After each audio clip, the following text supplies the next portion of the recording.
سرگام اس کی کمر پر اپنے دونوں ہاتھ مضبوطی سے جما کر اس کے جسم کو سنبھالنے کی کوشش کر رہا تھا۔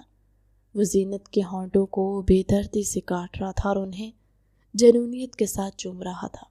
زینت کو لگ رہا تھا کہ اس کی سانسیں اکھڑ جائیں گی۔ جب اس کی ہمت جواب دے گئی تو وہ سرگام کے سینے پر دونوں ہاتھ جما کر اسے زور سے پیچھے کی طرف دھکیلنے لگی۔ اس کی حالت کو دیکھتے ہوئے سرگام بھی ایک پل کے لیے ٹھہر گیا۔ تم ٹھیک تو ہو؟ وہ اسے گہری نظروں سے دیکھتے ہوئے بولا۔ جواب میں اسے وہ شکایتی انداز میں گھورنے لگی تھی۔ آپ نے مجھے ٹھیک چھوڑا کہاں پر ہے؟ میری بچان تو ابھی میں نے کچھ کیا ہی نہیں ہے۔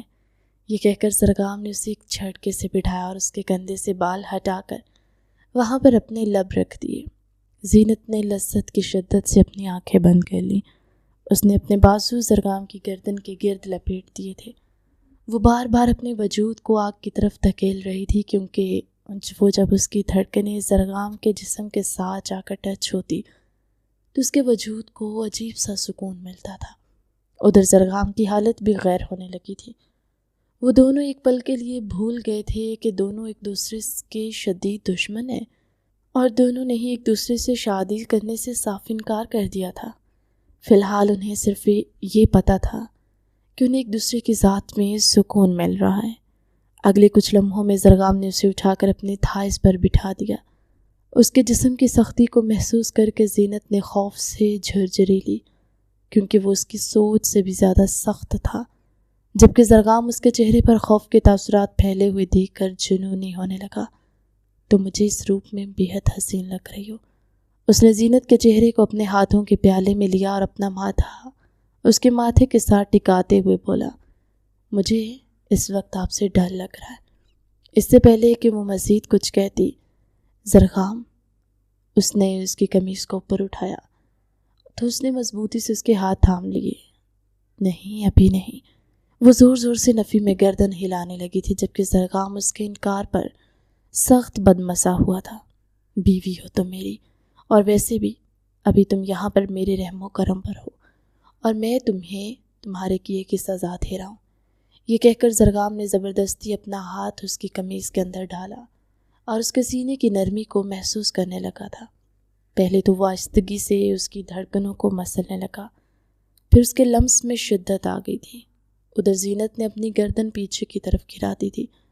اس کے منہ سے مسلسل ہلکی ہلکی سسکیاں نکل رہی تھی۔ اس کو لگ رہا تھا کہ وہ لذت سے پاگل ہو جائے گی جبکہ سرگام اس کی بے چینی کو دیکھ کر پہلے سے بھی زیادہ شدت سے اس کی دھڑکنوں کو مسلنے لگا۔ اچانک ہی سرگام کا موبائل بجا تو زینت یکدم ہوش کی دنیا میں آئی تھی۔ اسے شدت سے اپنی بے وقوفی کا احساس ہوا۔ آمنہ بیگم کے کہے ہوئے الفاظ بھی اس کے کانوں میں گونجنے لگے کہ شادی سے پہلے اپنے شوہر کو کوئی بھی ایسا موقع نہ دینا جس کا استعمال کر کے وہ تمہارے نزدیک آ سکے، کیونکہ جب شادی سے پہلے مرد ایک بار بھی عورت کے نزدیک آ جاتا ہے اور عورت کے جسم کو محسوس کر لیتا ہے تو اس کے دل میں اپنی بیوی کے لیے ویسی طلب نہیں بچتی جو پہلی بار میں ہوتی ہے۔ دوسری طرف زینت نے جیسے ہی اس کا دھیان بھٹکتے ہوئے دیکھا، اس نے فوراً ہی باہر کی طرف دوڑ لگا دی تھی، لیکن پھر سے اس کا پاؤں پھسل گیا اور ادھر سرگام بھی اس کو پکڑنے کے چکر میں دوبارہ سے گر گیا تھا۔ ان دونوں کی درد سے بھری ہوئی آوازیں ادھر ادھر گونج رہی تھی۔ زینت بڑی مشکل سے وہاں سے اٹھی اور بھاگتی ہوئی کمرے سے باہر نکل گئی تھی۔ اس کی کمر میں درد تو ہو رہا تھا مگر یہ درد اتنا شدید نہیں تھا۔ اس کی بچت ہو گئی تھی جبکہ اس کے مقابلے میں سرگام کو شدید چوٹ لگی تھی۔ کافی دیر تک وہ اسی حالت میں فرش پر لیٹا رہا تھا اور پھر اس نے اپنے بھائی کو کال ملائی۔ جب سمر کمرے کے اندر داخل ہوا تو اس نے اپنی گردن جھکا دی۔ تم جانتے تھے کہ وہ یہ سب کچھ کرنے والی ہے؟ ارے بھائی، آپ ہمیشہ مجھ پر شک کیوں کرتی ہیں؟ آپ کو ایسا کیوں لگتا ہے کہ میں اس لڑکی کے ساتھ ہوں؟ کیونکہ تم دونوں کا شیطانی دماغ ایک جیسے کام کرتا ہے۔ آپ کیوں عورتوں کی طرح اپنی کمر ہاتھ میں پکڑ کر بیٹھ کے؟ میری جگہ پر اگر تم گرتے تو میں تم سے سوال کرتا نہیں بلکہ تم اس سب سے گزر چکے ہو، یاد ہے؟ 3 دن تک اپنے بیڈ سے اٹھے ہی نہیں تھے۔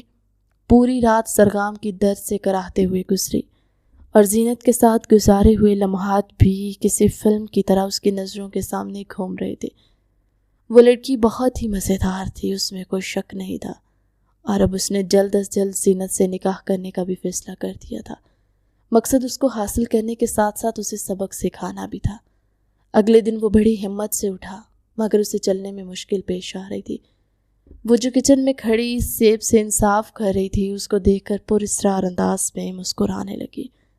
رات کے مناظر اس کے ذہن میں ابھی تازہ تھے، لیکن صبح اس نے شیشے کے سامنے کھڑے ہو کر اپنے آپ کو سمجھایا تھا کہ ان باتوں کو ذہن پر سوار کرنے کی ضرورت نہیں ہے۔ میڈم زینت، یہ تو نارمل سی چیزیں ہیں، تم ویسے ہی برتاؤ کرنا جیسے کچھ ہوا ہی نہیں۔ اور اب وہ اسی طرح سے برتاؤ کر رہی تھی، جبکہ زرغام اس کی مسکراہٹ دیکھ کر مزید چڑھ گیا تھا اور تیز لہجے میں بولا، میری گاڑی کی چابی میرے حوالے کرو۔ کون سی چابی؟ میرے پاس تو کوئی چابی نہیں ہے۔ اس نے انجان بننے کی ناکام سی ایکٹنگ کی تھی۔ زرغام نے اس کا بازو پکڑ کر اس کو اپنی جانب دھکیلا تو وہ آنکھیں پھیلائے اس کو گھورنے لگی۔ اس کی گرفت بہت مضبوط تھی، وہ چاہ کر بھی آزاد نہیں ہو پا رہی تھی۔ اس کو لگ رہا تھا کہ وہ زخمی ہے، اسی وجہ سے وہ اسے کچھ بھی نہیں کہہ پائے گا، لیکن زرغام کی اس حرکت نے اس کی ساری غلط فہمی دور کر دی تھی۔ کیا بھول گئی ہو کہ رات کے وقت کیا ہوا تھا؟ زینت نے تیزی سے نفی میں گردن ہلا دی، اس کا جسم لرزنے لگا تھا۔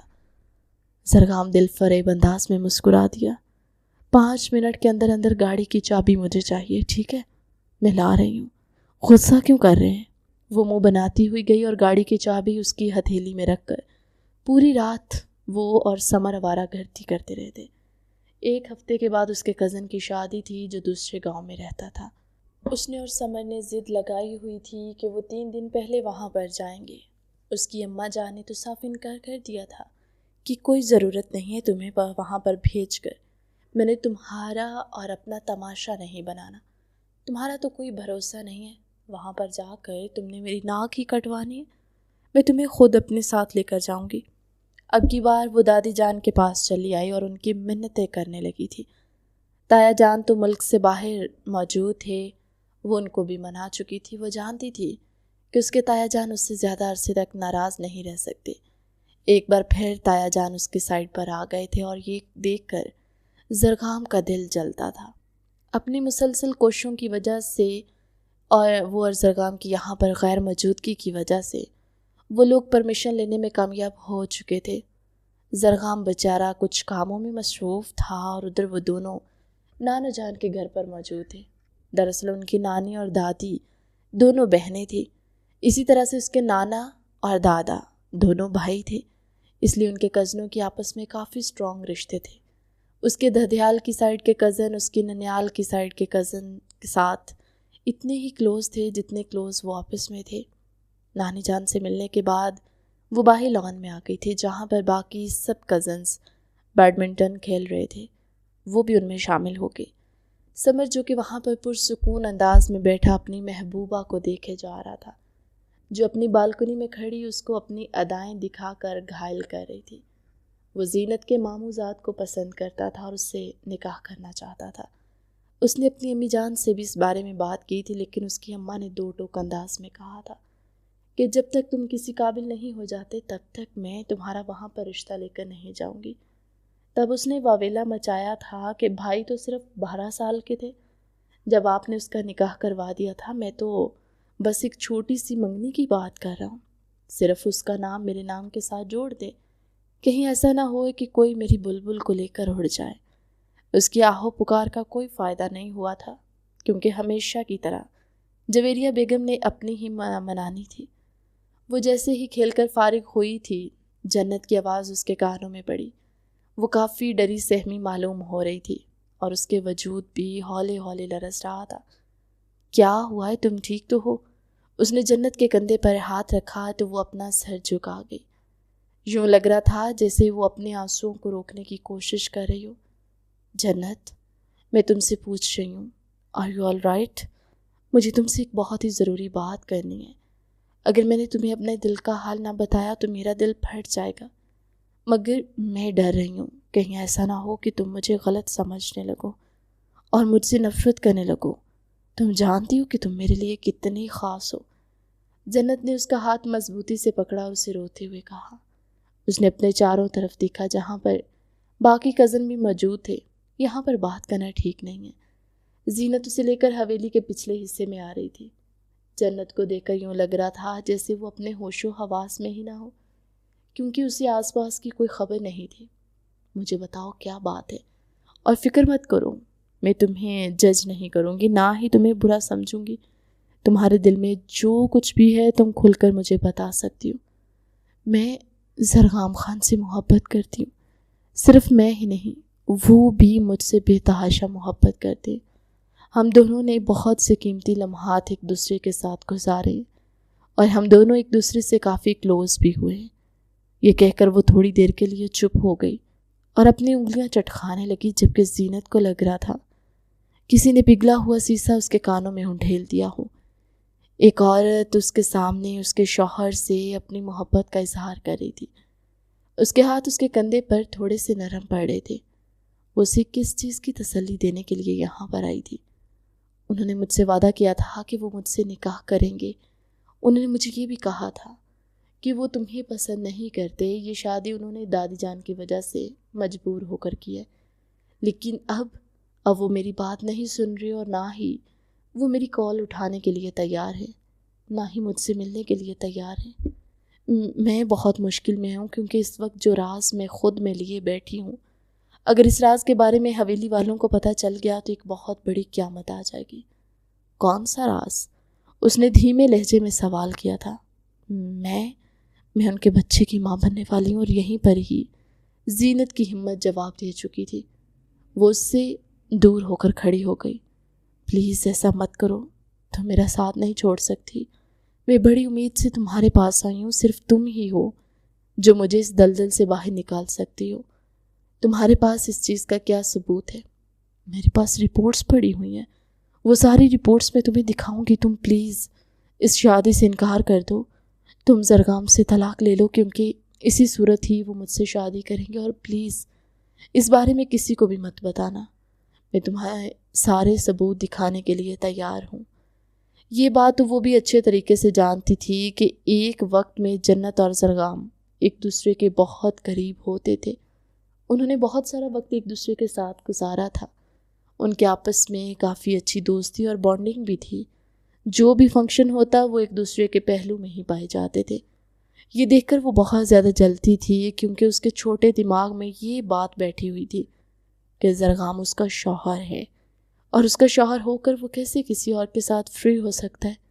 وہ اس کے معاملے میں حد سے زیادہ پوزیسو بھی تھی، لیکن جب وقت گزرنے کے ساتھ وہ اس سے دور ہوا تو اس کی پریشانی بھی ختم ہو گئی، اس کا دل سکون میں آ گیا تھا۔ اور اب اتنے عرصے کے بعد جنت نے جو راز اس پر کھولا تھا، اس کے بعد اس کو اپنا دل ڈوبتا ہوا محسوس ہو رہا تھا۔ جب تک تم مجھے وہ رپورٹس نہیں دکھاتی تب تک میں تمہاری کسی بات پر یقین نہیں کروں گی، اس نے دو ٹوک انداز میں کہا۔ جنت اس کا ہاتھ پکڑ کر اسے اپنے کمرے میں لے کر گئی۔ اس نے کچھ رپورٹس اس کے سامنے رکھ دی تھی۔ جیسے جیسے وہ پڑھتی گئی اس کی آخری امید بھی دم توڑ گئی تھی، کیونکہ جو کچھ وہ کہہ رہی تھی وہ سب حقیقت پر مبنی تھا۔ میں سوچ نہیں سکتی کہ میں نے ایک گھٹیا انسان سے محبت کی ہے۔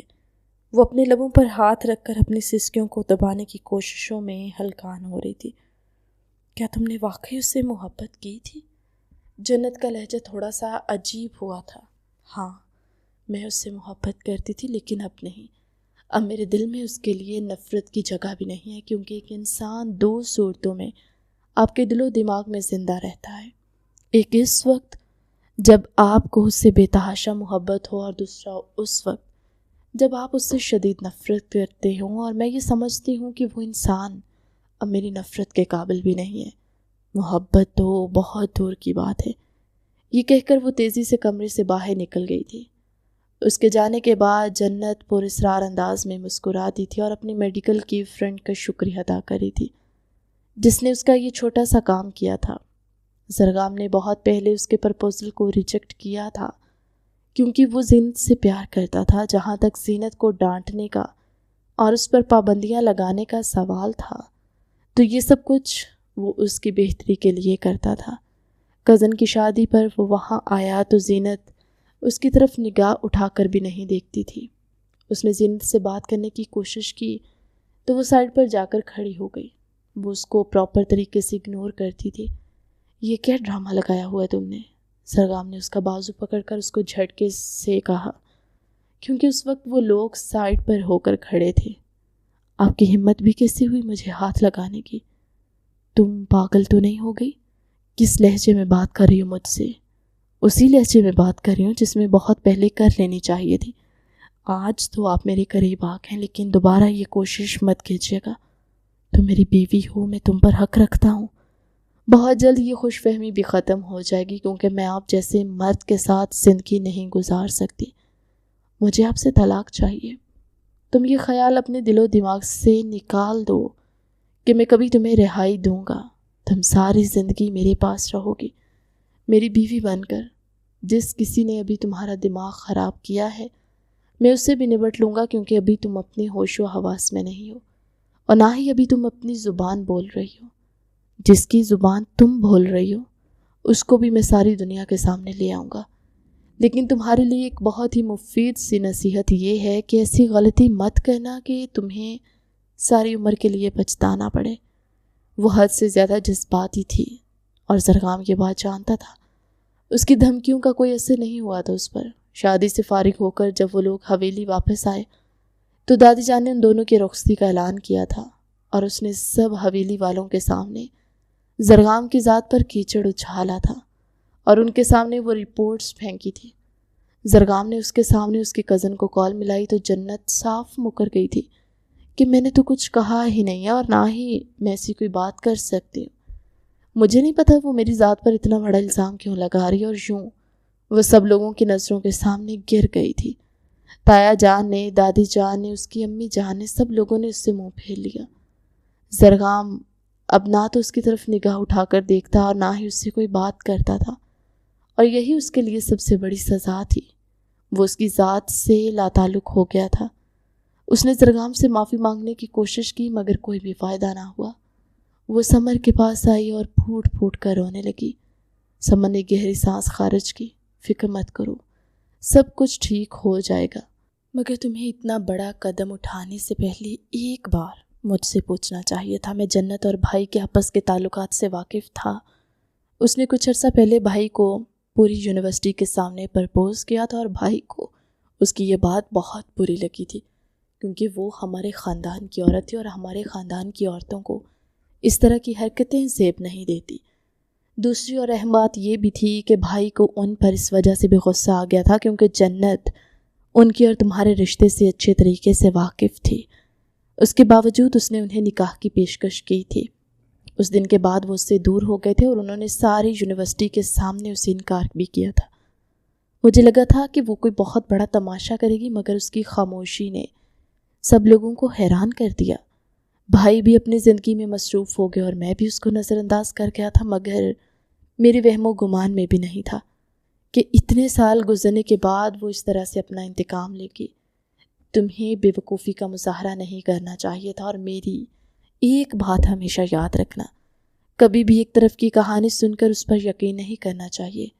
کہانی کے دو پہلو ہوتے ہیں۔ تم جس کی کہانی سنو گی تم اس میں اسی کو ہی ہیرو پاؤ گی، کیونکہ ویلن کبھی بھی اپنے منہ سے یہ نہیں بتائے گا کہ میں ایک گھٹیا انسان ہوں اور میں نے سب لوگوں کی زندگیاں برباد کی ہیں۔ میں کیوں ہمیشہ غلطی کر جاتی ہوں؟ کیونکہ تم بے وقوف ہو، اور میں کیا کروں؟ کیسے اس انسان کو مناؤں؟ پہلے تایا جان سے جا کر اور دادی جان سے جا کر اپنے رویے کی معافی مانگو۔ تم نے ان کے ساتھ بھی بہت بدتمیزی کی ہے۔ جہاں تک زرگام کا سوال ہے تو اس کا بھی ہم کوئی نہ کوئی حل نکال لیں گے۔ وہ اپنے تایا جان کے قدموں میں گھر گئی تھی اور پھوٹ پھوٹ کر رونے لگی تھی۔ وہ ان کے مرحوم بھائی کی بیٹی تھی۔ اس کو اس طرح سے اپنے قدموں میں گرا ہوا دیکھ کر ان کا دل ایک لمحے کے لیے لرزا تھا۔ وہ یتیم بچی تھی جسے انہوں نے فوراً ہی اپنے سینے سے لگا لیا تھا۔ جانتے تھے کہ وہ نادان ہے، کم عقل ہے، اور یہی سوچ کر انہوں نے اسے معاف کر دیا تھا۔ اس کی ماں تو پھر ماں تھی، وہ کیسے اپنی بیٹی سے منہ پھیر کر سکتی تھی؟ وہ بھی اس وقت جب اسے اپنی ماں کی سب سے زیادہ ضرورت تھی۔ انہوں نے بھی اسے اپنی آغوش میں جگہ دی۔ دادی جان بھی اسے معاف کر چکی تھی، لیکن اب جس انسان کی معافی اسے درکار تھی وہ انسان اسے دور چلا گیا تھا تقریباً 1 سال کے لیے۔ وہ امریکہ میں رہا اور اسے 1 سال میں اس نے نہ ہی اس سے کوئی بات کی، نہ ہی اس سے رابطہ کرنے کی کوشش کی۔ اگر وہ اسے فون کرتی تو وہ اس کی کال کاٹ دیتا تھا، کسی اور نمبر سے بات کرنے کی کوشش کرتی تو وہ چپ ہو جاتا اور اس کی کسی بھی سوال کا جواب نہیں دیتا۔ اس نے زینت کا نمبر بھی بلاک کر دیا تھا۔ حویلی کی رونقیں اور زینت کے کہے بھی ایک ساتھ ہی رخصت ہو گئے تھے۔ وہ لڑکی جو کبھی پورے گھر کو اپنے سر پر اٹھائے رکھتی تھی، اب کسی خاموش سائے کی طرح گھر میں گھومتی نظر آتی۔ رات کے اندھیرے میں جب سب سو جاتے، وہ اکثر اپنے کمرے کی بالکنی میں آ کر کھڑی ہو جاتی اور زرغام کے بارے میں سوچ کر اس کی آنکھیں بے اختیار بھیگ جاتی۔ اسے رہ کر اپنے وہ الفاظ یاد آتے جو اس نے سب کے سامنے زرغام پر کیچڑ اچھالا تھا۔ اپنی اس نادانی پر اب اس کا اپنا وجود شرمندگی کی آگ میں جل رہا تھا۔ اب نہ تو وہ سمر کے ساتھ گاڑیوں کی ریسنگ میں جاتی اور نہ ہی اماں کے ساتھ سودے بازیاں کرتی۔ اس کا دل اب ان ساری چیزوں سے اچاٹ ہو چکا تھا۔ حویلی والے اس کی یہ خاموشی اور مرجھایا ہوا چہرہ دیکھ کر تڑپ اٹھتے، مگر سب جانتے تھے کہ اس کا علاج صرف اس ایک انسان کے پاس تھا جو 7 سمندر پار اسے روٹ کر بیٹھا ہوا تھا اور جس کی بے رخی زینت کو اندر ہی اندر بنجر کر رہی تھی۔ 1 سال کے بعد جب زرغام اپنے وطن واپس آیا تو وہ اسے کہیں بھی نظر نہیں آئی، حالانکہ اس کی نگاہیں اس کو مسلسل تلاش کر رہی تھی۔ یہ 1 سال اس نے کتنی مشکل سے گزارا تھا، یہ صرف وہ جانتا تھا اور اس کا رب جانتا تھا۔